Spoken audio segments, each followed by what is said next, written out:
All righty. Okay, we should be having folks trickling in from the lobby right now. Welcome, everybody. We're going to give it just maybe one more minute here for folks that are trickling in, heading from one meeting to the next.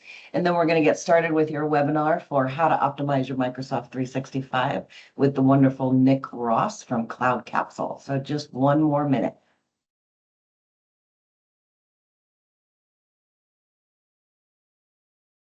It's like we've got about 20 or so attendees right now, so we're getting there. And just as a reminder for everybody, this is being recorded and transcribed. So after the meeting, you will get a recording of this sent out to you.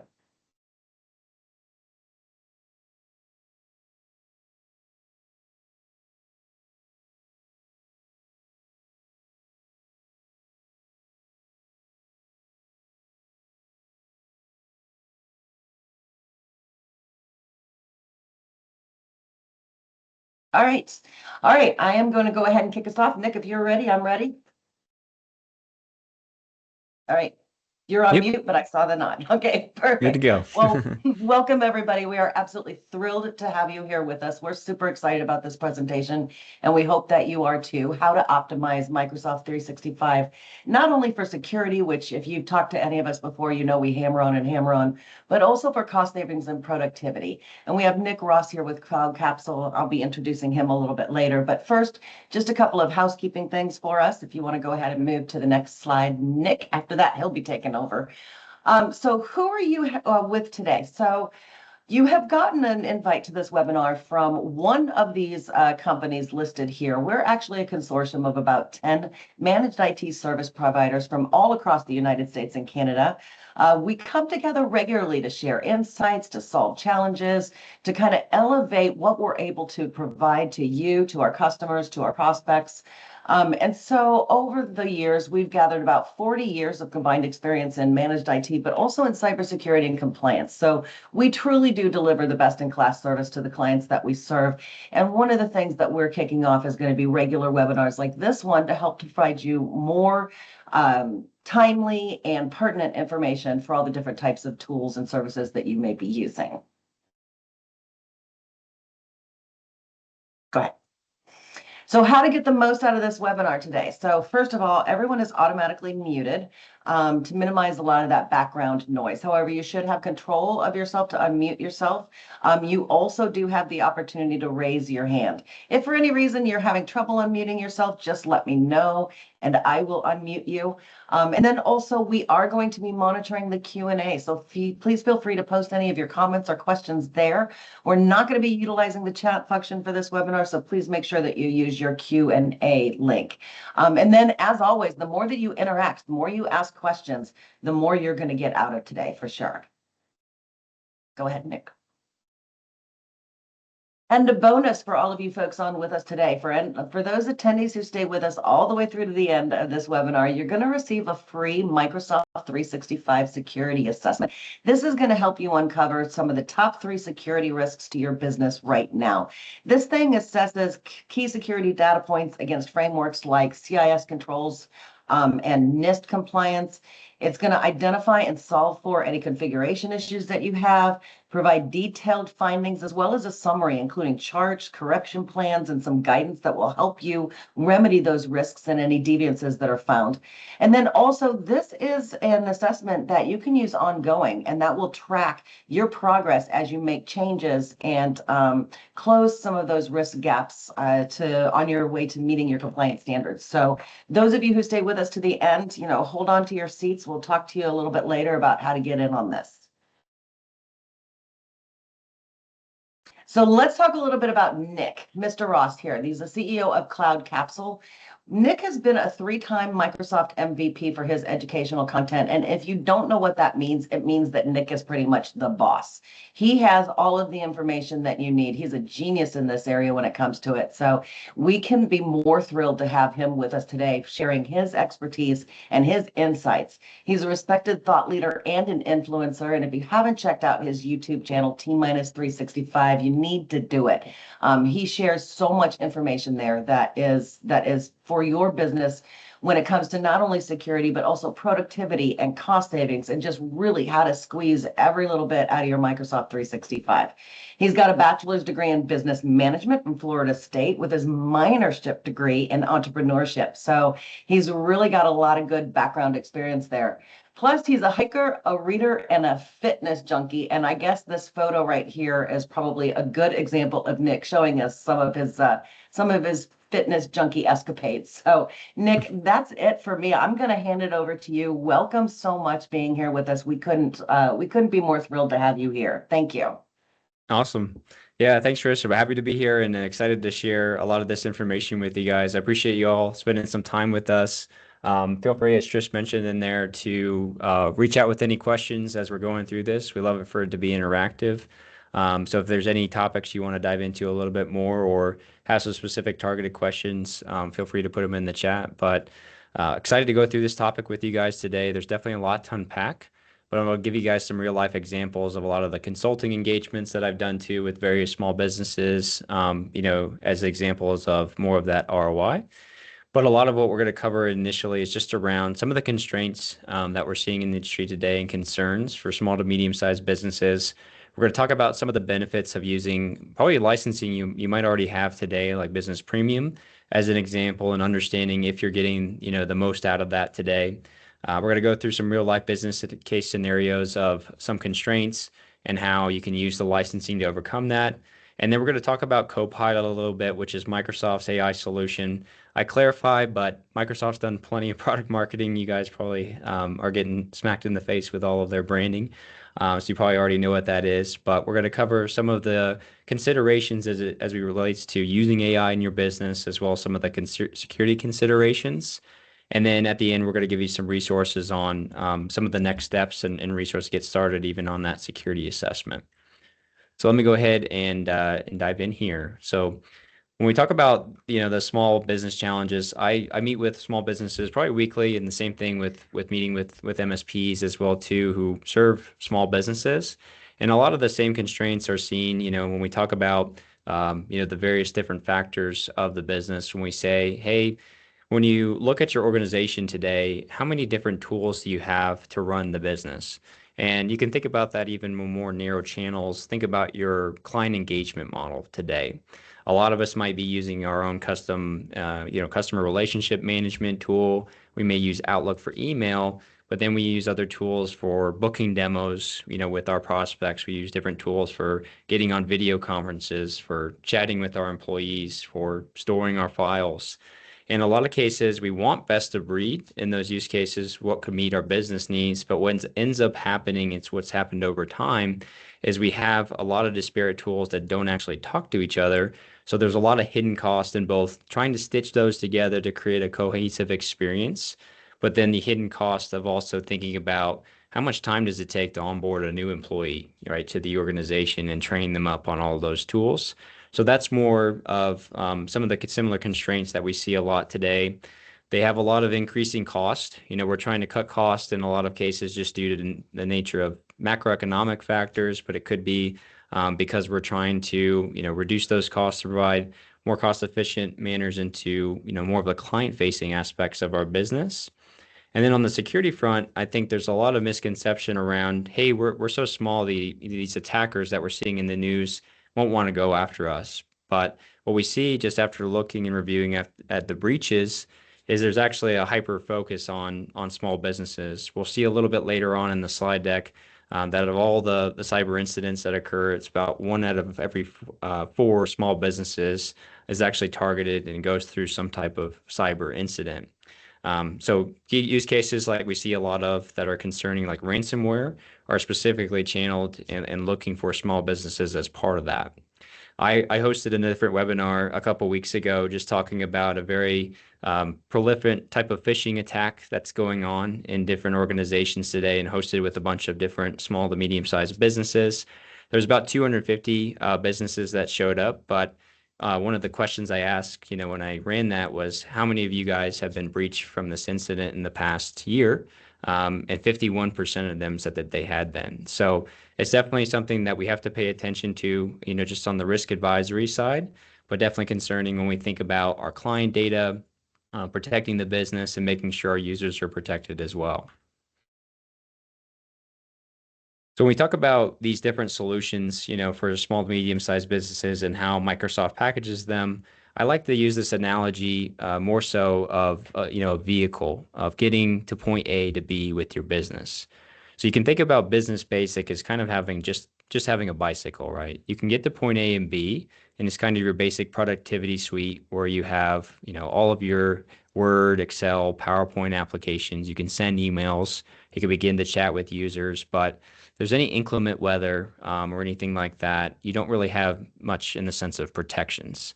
So you're limited in the sense of how far you could actually go from a productivity lens and what you can do with your collaboration tools, but you're also going to be at risk when you talk about severe elements, inclement weather, things like that. Business standard is more of, hey, you've now got a car, but that car may be a Jeep that doesn't have any doors or a roof, as an example. So you can get further distances with the productivity suite. You can have additional collaboration tools that we'll get into, like Bookings and Loop and Clipchamp, as an example, to enhance the ways in which you work within your organization and the offerings you can present to your clients. But you still have a gap when it comes to the overall protections that you probably want to maintain, a secure level of operations while still providing flexibility in how people work. Business Premium is more of your armored SUV, if you will. So you get a lot of that. I'm definitely going to get from A to B in the sense of my business goals that I can drive a lot of efficiencies with productivity and how people are working, how they're collaborating, how tools are communicating natively without me having to do any type of overhead to communicate. A great example of that is if you think about, I always keep mentioning the client journey for your own customers about how they engage with you. In most cases, you're using various different tools to fulfill that engagement model, such as how they first initially contact you with a form, into how they book a demo with you to talk on a call, into how you're communicating on a video conference. And these, as we'll see, are a lot of the tools you get inclusive of your packaging there. Could also just look at, if you're not doing that today, introducing new flows that is already at your disposal at no additional cost. But the other major benefit here is looking at that security and basically saying, hey, we get enterprise grade security for our small business with this, which is another area we're going to unpack in some of the business outcomes that we could see from that as well too. So when we talk about, business premium and some of these use cases, it's comprehensive in the sense that we can start to look at our tool sets and begin to think about collapsing them down into, different experiences for our users, but also for that client journey. So if we think about having, all of our apps, all of our collaboration, all of our security in one solution versus trying to think about all of these different vendor bills, right, that we get as an example, the licensing complexity and the contracts that we have to manage and run, but also the overhead of, as you continue to scale, really needing a dedicated resource to think about maintaining and creating different levels of integration between all of the different applications you use potentially within your organization, but also maybe legacy systems that you've had, for years and years if you've been in business for a while. The cost effectiveness, obviously, you get natural cost savings if you think about consolidating and moving some of the things you might be paying for that could also be redundant, just given what you're already getting in Microsoft, but also, reducing some of your operational overhead. I've worked with a lot of businesses. I got my actual MVP when I first started in Microsoft, working with Microsoft's Power Platform, which is effectively how we can think about workflow automation within a business at one lens. And that you could think about in the sense of, hey, we have this really redundant, time-consuming process. What can we do to actually streamline that? It might be customer facing, it might be internal, but whatever it is, it's costing us a lot to maintain it, and it's costing us resources to keep it going over time. There's also the lower help desk overhead, thinking about how do I train users on all these tools? If something goes wrong with that tool, how do we have it documented and so forth, versus having everything under one umbrella.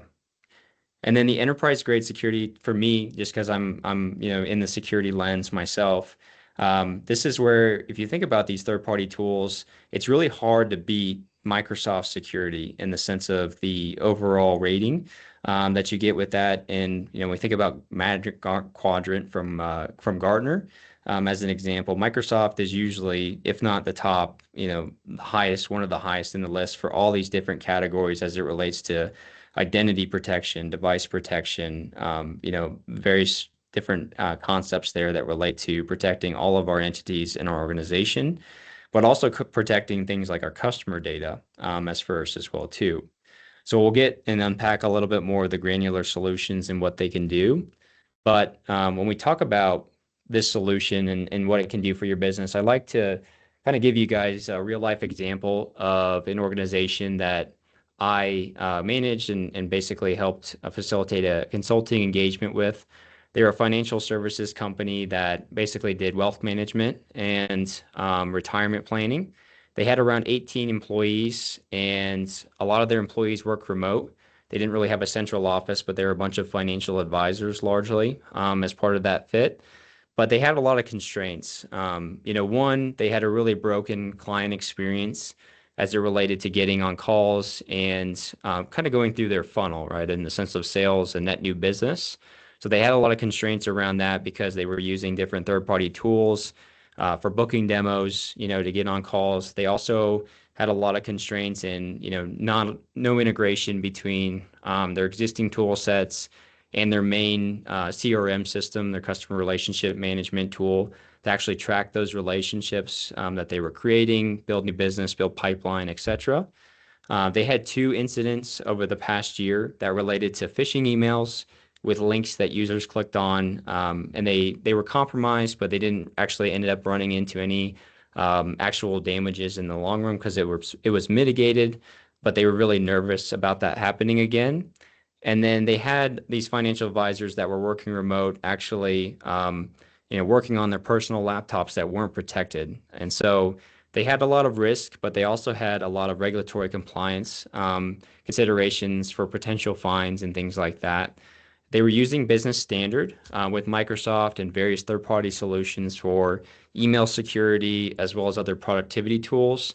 And so we were able to come in and evaluate them for an upgrade even into Business Premium.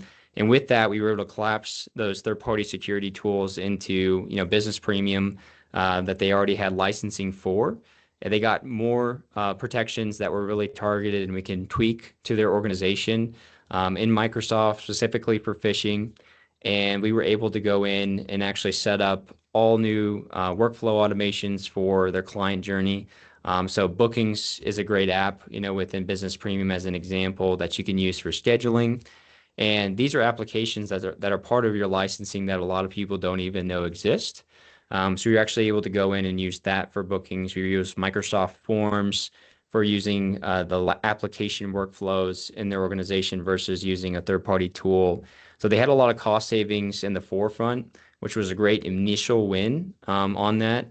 And then we were able to lock down their organization by getting their devices remotely managed into the Intune solution, which comes with this licensing as well, but also start to deploy what's known as sensitivity labels. And those were able to apply to documents that had sensitive information like customer PII, because they were taking that in obviously as a financial company. And we were able to put down protections for those two to not have data leakage or unwarranted or unauthorized data transfers between even individual employees in the organization.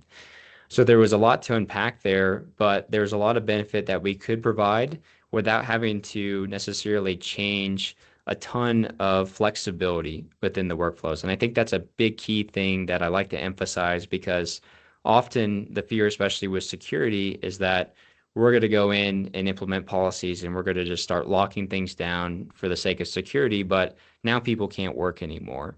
And as we keep unpacking, the solution, I think you guys will see there's a lot of flexibility in what you're doing while still providing those protections, which is, in my opinion, one of the best benefits to using Microsoft Security Platform. From an ROI perspective, some of you on here might also be thinking about this in the sense of, well, what are more of the metrics that we can think about as we take a look at, tool set consolidation, security benefits, things like that. So we have, ROI considerations. I think the hours saved weekly per user is a big call out item here. Again, kind of relating back to some of those things I was mentioning as far as collapsing, the stitching that you're trying to do today between tools just to make them talk and have data flow through them, but also flow through them securely, within those workflows that you might have for when a client, is newly onboarded, into your ecosystem as an example. But we also found, there's a lot of just basic automations that you can do for things like user onboarding and offboarding, right? As an example, I worked with a real estate management company that had high levels of churn, and typically in that industry they do. I think their churn was about 66%, which is ridiculous, but they did have obviously a lot of user onboard and offboard events, and we were able to use the native applications and workflows within Microsoft to effectively create a streamlined engine. So when a user accepted an offer, they were immediately added into Microsoft as a user. They were licensed with what they should be licensed for. They were given access into the applications they needed to have day one. They automatically got a laptop that was already joined into the company's environment remotely, so they could work securely from wherever they were at. Didn't have to worry about any special exclusions or getting on a VPN, or anything of that nature as well too. So there was a lot of things that we could do there, with that organization that made their workflow seamless and solved a big constraint that they had. But that's just one example of kind of more of an exponential example of savings. But just think about how much friction you guys have today potentially within your user workflows, whether they're internal, for processes that you guys have between departments, or even interdepartmental, when you think about that and some of the friction that's caused based off of day-to-day tasks like, co-authoring documents or going in and being able to set up, a new channel to collaborate, as a team or as a group, as an example of that. So there's a lot here, that's there from a protection standpoint as well too. And when we get into layered security, there's a lot of concepts here, that I'm not going to cover, obviously, for the sake of time. There's a lot of even just technical terms here that might not make a whole lot of sense. But if I summarize and kind of zoom out here, when we talk about layered security, we're really talking about defense in depth. And this is a term, kind of trying to be leveraged in the sense of cybersecurity to say that we have layered protections across our different entities within the organization, whether that be a user and their identity, or a device, or email, or something like our data or our customer data, which is becoming more and more of a focus point because of the rise of things like AI, as an example of this. And when we see this as well too, the attacks that we're seeing in the industry from a cybersecurity perspective are also getting much more sophisticated because of AI as well. So we kind of need to pair that up with layered protections as well too, just to handle that. A great example is, a lot of attackers are now using AI to craft, the phishing emails that they'll send, because in legacy times, if people were in foreign countries trying to attack you, they would have very broken English in their email. So there were some red flags that would potentially show up as an example, as a very specific example. But now with AI, they can craft a very much more, articulate message, one, but number two, also much more sophisticated in the sense of the social engineering, and trickery, if you will, for getting users to click on malicious links and taking them to malicious websites and so on and so forth. So it's very important that we think about our protections, across our various systems here. But again, the big thing I like to focus in on here with this is really related to how can we look at implementing these things to work with the business? And I think that's the benefit of Microsoft that you may not get with other third-party tools out there. Great example is, obviously the remote workforce and letting users work remotely without needing to have them VPN in, or needing them to have an actual corporate device. You could use BYOD devices, but still enforce protections, as an example. So it provides a lot of flexibility, and there's certainly going to be different recommendations based off your business. what data you manage, what your workflows look like. But a lot of these get into much more advanced protections, and this is all inclusive of what you get today. So it's one of the factors where I see a lot of gaps, right, and underutilization. Most of the time Oh, when SMB customers come out and reach out, they're usually saying, "Hey, I want to get, more from my bang for my buck in the sense of what I'm already invested in, i.e. Microsoft. But then number two, I have this, but I want to make sure that it's configured correctly because a lot of Nick, these things you need let to me do. Yeah. let me jump in here just for 1 minute on that Yeah. exact topic that you're talking about. We do have a question here Sure. about that, and it says, "What are the most valuable features that you do see businesses under leveraging right now?" Yeah, I think if I had to summarize that, first I would go with two. I'd probably talk about that for around another hour, honestly, but I would say the one that I see most underutilized is conditional access within Microsoft's Intra plan, which is their identity protection services and overall Active Directory management. But you can think of this if you're not familiar with it, basically giving you a lot of flexibility around how granular of controls you want to apply based off of certain conditions. An example of that would be, hey, if you're signing in from, your work account and you're signing in from our corporate network, or you're signing into your work device on our corporate network, we're going to allow you to, sign in and access, this SharePoint site or these documents as an example. But let's say, you're signing in on your personal device and you're at your home network. We're not going to allow you to access these SharePoint sites. So it's kind of the inverse, right? But it allows you to get into those granular layer protections where you could say that you could access these things, but not these others. And so there's a lot you can do there to not only provide additional security, but again, play into that flexibility of how you need to work today. The second one I would say is around the data protection. I think SMB especially has always traditionally had lack of focus in this area, largely because it's hard to do and it's also very time consuming. If we think about this, we don't have roles in our organization like a data governance officer. So there's very little oversight over how customer data is being handled, how we're classifying it within the organization. And there's some policies that you can start to implement in Microsoft that allows you to start building a base level within your organization to start protecting documents and measuring, how they are protected in the sense of the data flows in and out of the organization. And I think this is again another focus area that's getting brought up more and more lately, just because of AI coming into play and a large focus on that. Good. Thank you. Yeah, absolutely.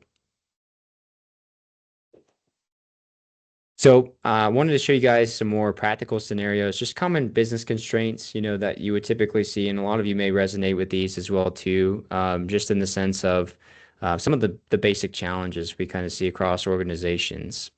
So when we talk about legacy communication tools, I bet a lot of us out there can relate to, being able or being frustrated because you can't find a document that you're looking for, as an example. So there's a lot of breakdowns when it comes to communication and collaboration. There's versioning issues. I think a lot of us have probably experienced. There's items, where in legacy times we may not have even saved a document. It gets lost, from that. So you have a lot of frustration around that. Or your device starts patching in the middle of actually working on that document. So there's a lot of frustration and friction just around this basic need of collaboration, but also finding access into data. And as you scale, even at the SMB layer, it becomes harder and harder for organizations to, or for users, I should say, really, to be able to find the documents they need in order to do their job, right? Or to do it more effectively in a lot of cases. So when we talk about collaboration, Microsoft's built for collaboration out of the box. That's one thing that you'll find across their suite of offerings is kind of wide open, which is not the best always from a security perspective, but on this topic, it does provide a lot of real-time collaboration enablement for these users where you could be collaborating and not even be on a call, but see what another user is doing and co-author a document, as an example. You can use Teams to co-collaborate on documents when you're screen sharing as well too. So there's a lot of just powerful enablement concepts that go beyond traditional workflows. But we also have these applications like Loop, that's newer that you guys may or may not have heard of. That's part of your licensing today as well too. That allows you to do, more of the multi-user documentation and even things like project management, because you're able to go in and collaborate on a collection of documents all in one central bucket or location. And this allows you to scale out. A consumer grade version of this is like Evernote or Notion, if you're more familiar with that. But this is Microsoft's version of that. That's again baked in to your existing tool stack, already integrated into your native tooling, like Teams, like Outlook, as an example. Like, you can easily share these documents that you're collaborating on with. So it just reduces the amount of friction and time that it takes to get into a really productive state. The other one here, that obviously we see much more of a concern on lately is unauthorized access to work data. This could just be native. One of the things that is largely unknown in some ways is that Microsoft's not necessarily secure by default. It's set up to be productive by default. So things are usually more wide open, and they want you to tune the policies to not cause a lot of friction, which does make sense. But by default, anybody, in the organization can sign into their work account on any device anywhere in the world. And so that creates, obviously, your ears might perk up at that. Obviously, if you didn't know that before, just because if you think about, a user signing in to any device, right, whether that's been hacked, whether that hasn't been patched in years, and looking at client sensitive documentation, that presents a significant amount of risk. But the other area, that we see this today, is just around when users are potentially compromised and they get access to their work accounts. Those attackers who get access to that user account are often logging into obviously a device that's not managed by the corporation, but also specifically from another country, as well too. So there's a lot that you can do here, and this is where some of those conditional access policies I was mentioning come into play. For protecting data, you can do things like say, hey, users can only access work data if they sign in from a corporate-owned device, right? As an example, which is a really, great protection there, that you could use. And then the other is saying, hey, you could prevent access from users signing in from any other country outside the US. There's vacation exclusions, things like that you can bake in, just as a call out, but it would prevent that layered, or would actually enforce this layered approach to security where if your user did get their password compromised and their identity compromised, if the attacker tried to take their credentials and sign in from another device all the way over, on the other half of the world, they would actually be prevented from signing in. And so it kind of stops that attack in its tracks and prevents any additional type of breach, data loss, reputational damage. There's a lot, obviously, that goes into a cybersecurity breach. The other big thing you'll notice on here, if you're not already doing it today, there's some baseline protections like MFA, multi-factor authentication, that you'd want to put into place where, from a statistical risk reduction perspective, it's one of your best protections, obviously, to thwart these types of attacks, from the most prevalent common perspective. But like I mentioned, they are getting more sophisticated, and security is an ongoing, type of focus here. It's not a set it and forget it. It's not we've done the roadmap, we've achieved it, now we're done. Just given, the changes in the landscape.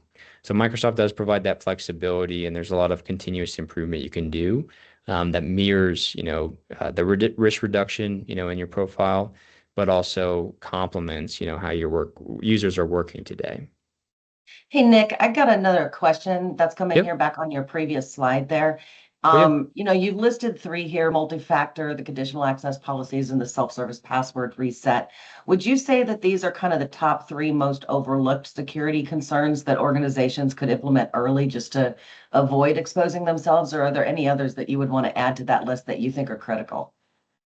Yeah, that's a great question. I think these are definitely in that bucket. I think multi-factors, a one-on-one item, that you would do and should do no matter what. Those conditional access policies are usually non-user disruptive, like saying, hey, you can't sign in from outside the US in most cases, as an example. It gives you that protection. Managed devices is also a great one if you're likely already doing that today in a lot of cases. I think there's, from the identity layer, there's certainly, these are the big ones. There's others, that you can do across, device protections and things like email protections as an example. On your device as an example, you would want all devices to be encrypted for your drives to prevent things like ransomware from happening. Again, all of these that I'm going to mention are, if I think about it in the sense of a matrix, it's thinking about that end user impact with immediate security benefit. And so it's either low to none on the end user impact and then, beneficial on the security side, at least, from a varying degree of risk reduction. On the email side, I usually go in and set up and tune basic policies like anti-phishing policies, and set up things, for, being able to even warn users about external senders, things like that, that would help them identify messages. So there's a lot of different enablement there across the stack. Those are just a few examples there, but there's kind of a list of checks that you would want to make here, which, is part of that risk assessment that we can go through with you guys too as part of this follow-up. Okay, thanks, Nick. I'm also just going to do a quick time check right here and let you know that we're about 40 minutes in. We got 20 minutes left. Awesome. Great. Yep. Cool.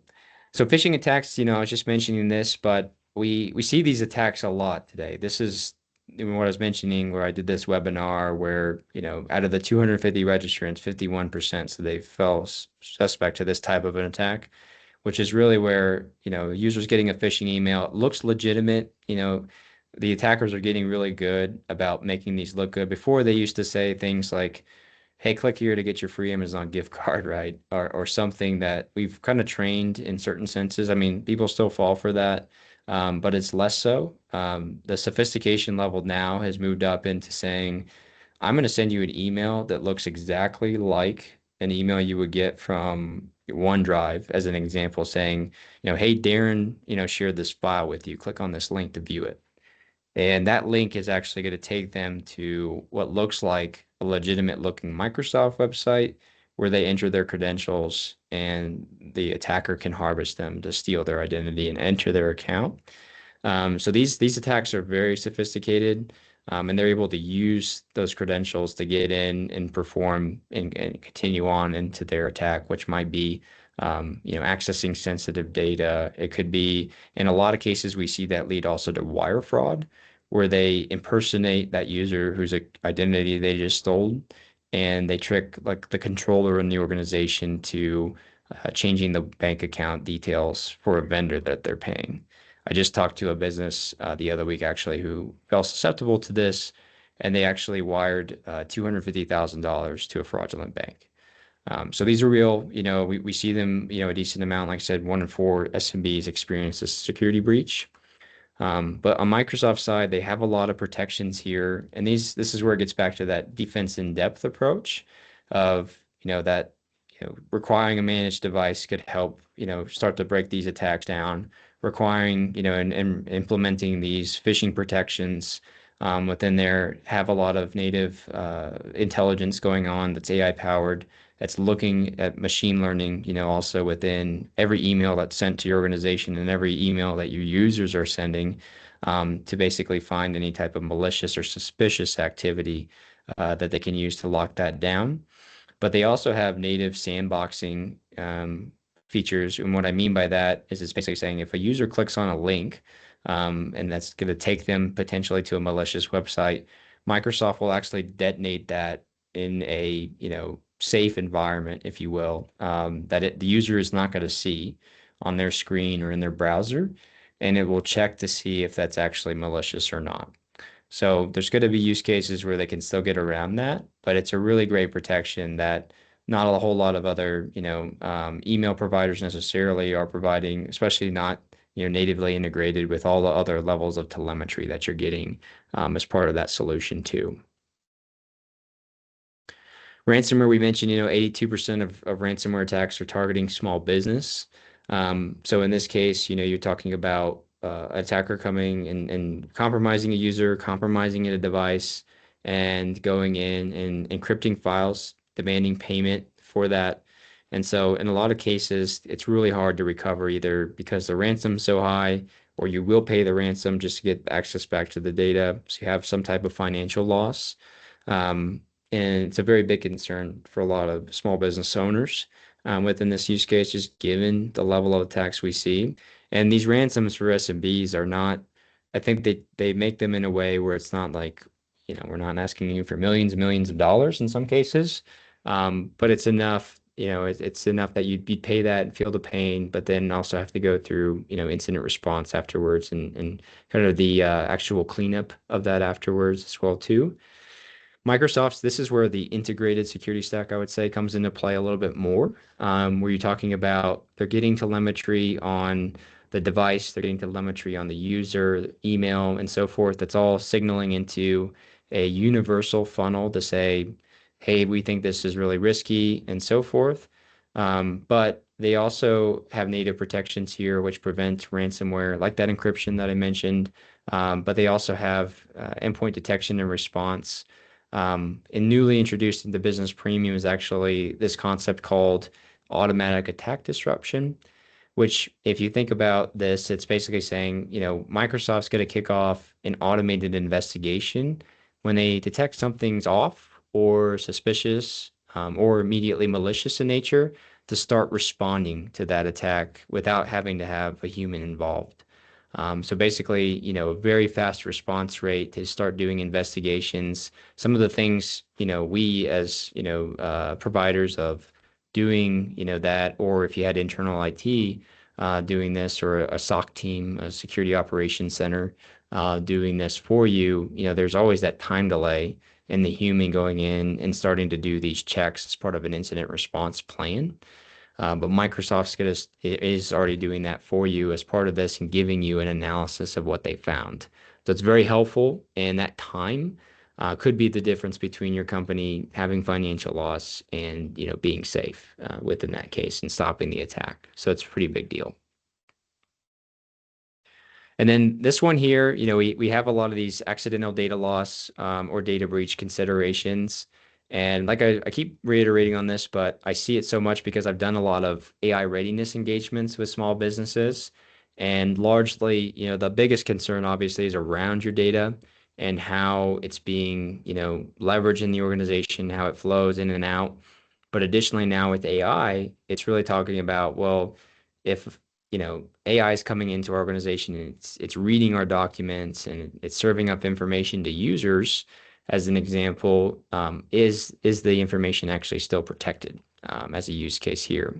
So there's native protections. We talk about companies accessing sensitive information. There's the use case of exfiltration even to personal USBs, drives, but even thinking about if a user's on their personal laptop and downloading files locally to that, which isn't protected. That's a very common use case that we see where you might have a lot of customer PII that you wouldn't want to have, obviously, on somebody's personal laptop that isn't protected. And so there's a lot of encryption capabilities, that we can start to look at with sensitive information and safeguarding it. There are those classification labels, we could say something's public, something's internal only, something's highly confidential. And then you can apply protections on top of that, which says you can't forward this, you can't send it out externally outside the organization. It's encrypted if it is, those types of granular controls. And usually when I come in, with an organization, we generally start to talk about a basic level of taxonomy to start getting, deeper levels of protection in there to understand what sensitivity means to them. But then also to start to lock that down from, just lots of PAI moving into uncompliant locations. In most cases, I can walk into an organization and especially for SMB, there's usually customer PII located in users' personal OneDrives or users' local file storage that we can show. And it's obviously not where you want a lot of that information to be. And then here on the, personal devices, everybody's got a cell phone, and most likely a lot of you users are accessing their corporate data on the cell phone, which isn't protected. So if that cell phone's lost or stolen, it's potential there for, an attacker to, actually access their email or, basically facilitate, some type of data exfiltration in that respect. But Microsoft has, within here, the capabilities of protecting at the application layer on those devices. And this is something where, as a user, you don't have to enroll your personal iOS or Android device into IT, which is a really big benefit because nobody wants to do that. Because the basic connotation always is they're going to be able to see my photos, they're going to be able to read my text messages. And so there's a lot of aversion when we talk about that. And usually, we still want to be able to give them the flexibility to access their email on their phone if you're not going to fully manage it, as an example. And so this allows you to protect at the application layer where you can actually remotely wipe that data on the cell phone after the employee leaves. And you can provide additional protections like they need to, provide a PIN to even get into the Outlook app as an example of that, but just provides you a level of, again, flexibility with that use case of still accessing and securing your data on those devices. And so lastly, just kind of summarizing again, complex tech stack, we talk about the cost involved with that. We talk about, involving all these various third-party tools to, uniquely solution fit into different areas that creates a lot of noise. It seems nice in the forefront. I see this happen, more so with larger businesses, but it's lately in the past even 10 years, I'd say, come down to the small business as well too, just given there's just a proliferation of applications you're usually using, and it's usually the wild, wild west in the sense of people registering for them, onboarding them, starting to use them because they think it's going to solve their problem, at this moment in time is usually what the case is. But there's a lot of simplification in trying to maximize your tool set cost into those client efficiencies. What I'd really recommend is thinking about where you have a lot of constraints today or, hidden cost. If you think about broken workflows, or if you think about redundancy in tools, security is a great place to start, even, with some of the tools you might have today, that might be causing you to pay 3x versus what you already are investing in, with your basic Microsoft licensing. So finally here, just as we're winding down here, I'm going to keep this tight, but the Copilot for Business Premium, again, is Microsoft's AI solution. The benefit here, oh, go ahead. Nick, I'm sorry if I can interrupt you. Before we move on to Copilot real quick, Yeah. we do actually have another question here. Yeah. It says, Tracy's asking, of all the functionality and features discussed here, they all sound great, but what are some of the critical configuration mistakes or security controls that are missed that can expose MS365 users and their data? Yeah, great question. So I think on the data side specifically, by default, with SharePoint and OneDrive, the default sharing settings are set to anyone. So basically, when a user goes and tries to share a document, it's going to generate a unique link that's publicly accessible by anybody in the world. So if you think about that, you think about somebody on your finance team sharing the entire balance sheet, of your company into a public link, and that getting outside to the organization, even internally, right? As an example, that could cause significant problems, right? Or loss or whatever it might be in those use cases. When we'll get into it with Copilot, but Copilot also, is going to index all those things that are public and start serving them up. So I had the use case of a customer onboarding, Copilot is an AI tool, and a user being able to find and did find all the payroll information because it was a publicly accessible link and document, that they were given as well too, that they generated. So luckily that user was not, a problem, and reported it, in a good way, and we were able to get on top of it with that company. But it's just the use case of that's really one that's a big deal in most cases because it's so wide open. And the same thing is true, just around, like I mentioned, I think the other big one that I always call out is just that anybody can log in on any device anywhere in the world. Just to reiterate that one, just because it's such a, risk to your business, any Wi-Fi network, any laptop in the world. There could be jailbroken devices too for cell phones. Just a lot of risk introduced to your business unwarranted, where you're not even necessarily thinking that is maybe possible today. So thank you for that. Also, we've got another question back to when you were talking about some of the runaway costs that can happen with a lot of the tools and everything. So what do you see are some of the most common overruns when it comes to MS365 licensing and spending? Yeah, I'd say it's on two fronts. On the productivity side, we see a lot of overlap in chat and collaboration, video conferencing tools. A great example is using Slack and Zoom in lieu of using Teams. That's included as an example. There's heavy opinions, right? If you really love those tools, but that's usually kind of an overlap that we see most heavily within there. Even third-party tools for file storage like Dropbox is a great example in lieu of using something like OneDrive and SharePoint that's natively in your stack, tied to all of your other tools.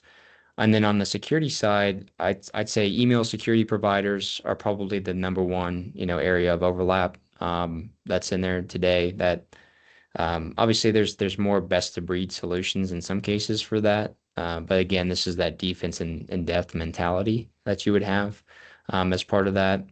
And the second of which would probably be the endpoint security solutions. Something like a CrowdStrike as an example versus using Defender or something like that. So those are usually the areas where I see the biggest overlap and spend. All right, thank you. Thanks for letting us take that break for questions real quick. Yeah, absolutely. Yeah, so to wrap things up here, guys, just with Copilot, Copilot, the benefit here over saying something like using ChatGPT, which is I think the largest used consumer AI tool today, but the biggest thing here is that it natively integrates to your data, and it's protected, as in it's isolated into your work context. So naturally, as a business, you can assume that your users are leveraging AI in some form or fashion today, and they're likely pumping in, you know, company data into that. Whether or not that's sensitive is subjective, but it's thinking about like if somebody at Coca-Cola put in the Coca-Cola recipe into ChatGPT, it's a public large language model. So it's a heavy amount of concerns there, but more concerning also for small business around if they're pumping in client information and things like that that you would want to lock down. So there's the security half of it, but then there's also the side of it here which says, you have a lot of productivity benefits. If you're trying to draft an email based off of a meeting that you had, if the meeting's recorded, you'll automatically get the summarization from Copilot that basically is saying, hey, here's everything that was talked about. That you can immediately say, hey, generate this into, an email template for a business proposal that we can send to the client. So there's a lot of native functions where you don't have to go outside of your working information to get access into that.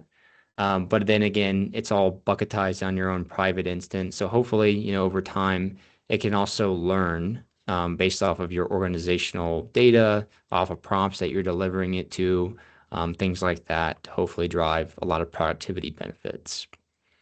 On the security side, though, there's a lot of, like I mentioned, like that accessing of payroll information is a great example where the security and compliance side of this says, you want to do some due diligence before you just let everybody in the organization start chatting with Copilot as an example and start giving it access to everything in the organization because it can find anything that's public and can just serve it up to any user in the organization, which presents a lot of concerns. So a lot of people will go in and do a base level AI readiness assessment, if you will, to go in and say, hey, where do we think that we're over permission today, based off of the policies, based off the information, based off the user access that's within here. And the same thing with, the data that we have in documents and files. What does that actually look like? And do we have any protections behind it?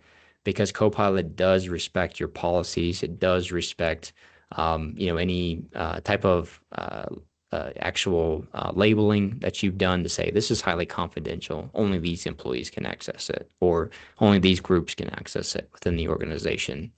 So there's a lot here, that you can do to provide a lot of productivity benefits, which is usually the main goal, or a competitive differentiation, or using it to start to streamline very repetitive tasks is a really common use case again as well here too, and then get into a lot of the the various protections. But We'll have the recording here and share this out. This is a little bit too granular to get on this call, but this is more of, just also showcasing you get a lot of protections natively, for Copilot and data protection concepts in Business Premium versus these other plans. So it also just kind of layers into the talk track that we've already been having.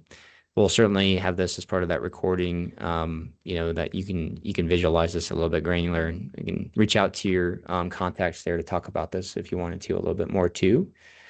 And then lastly, for other organizations that may need additional protections, gaps, there's additional add-ons you could look at for specific business outcomes you might need to have based off of your line of work, the business that you are conducting day to day.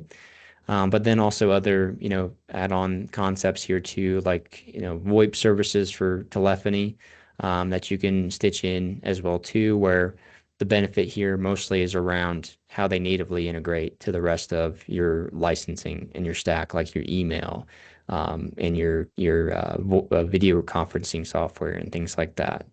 So there's a lot there, but can certainly, again, have sidebars about these as far as like the add-ons, but it's usually coming down to just kind of doing initial assessment, right? And kind of looking at your tenant. But Trish, I know I haven't stayed this as much time as I wanted to, but That's all I've got a right. few more minutes here for any other questions and then kind of wrapping up. No, that's all right. This has been amazing information and we'll take as much time as you need to get the information out for these folks. So we do have one more question though, Nick, and it's you've talked a lot discussing the Microsoft 365 strategies and tools, but Chris wants to know, what do you recommend to uncover and activate underutilized features that can drive some of that measurable ROI? What kind of tools do you recommend that can do that? Yeah. Yeah, certainly, when we talk about tool sets and kind of uncovering these gaps of what you're looking at, I think there's some tools, like what I've tried to reach out to and build around, which is more of a security gap analysis. But my personal recommendation, there's not a great tool that's going to go in and say, hey, let me analyze everything that's underutilized across your ecosystem. It's kind of a work and play between understanding the business model that you have today. You can certainly in Microsoft 365 look at usage reports, and that's usually in a lot of places where I can start to understand, like, is Teams even being used by anybody in the organization? Because I can show you usage across all of your users around, the different areas of the business. Um, so there's native reporting in Microsoft that you can use to do that, but there's also a business consultation that usually has to happen, which says, let's talk about, what you're using for these basic productivity tools. How's that going today? How does that look for your business outcomes on, it might be, again, the client engagement model of your lead funnel and conversions. It might be around, finances and, having enough reporting to build that in with all the invoices that you're getting, right? So there could be a lot of different pain points. So I think it's important, to kind of do a holistic summary with both the data and the consultation. All right. Well, thank you very much for that. And as far as doing an in-depth assessment on your security posture, we have Cloud Capsule for that. And so those of Yeah. you who have stayed with us to the end, thank you so much for being here with us today. Again, if you have follow-up questions, please make sure to reach out to your contact and let us know. In the meantime, we are going to be reaching out to each one of you to talk about what this security assessment looks like, how do we get you set up with it, and what's a good time to schedule that for you.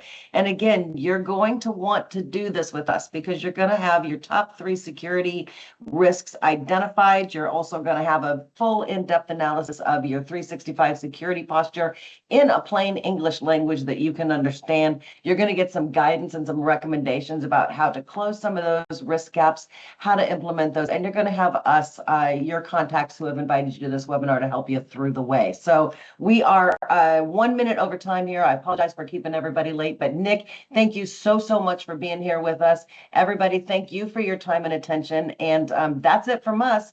Reach out with us with questions. Meanwhile, we'll be contacting you. Thank you and have a great rest of your day. Thanks, guys.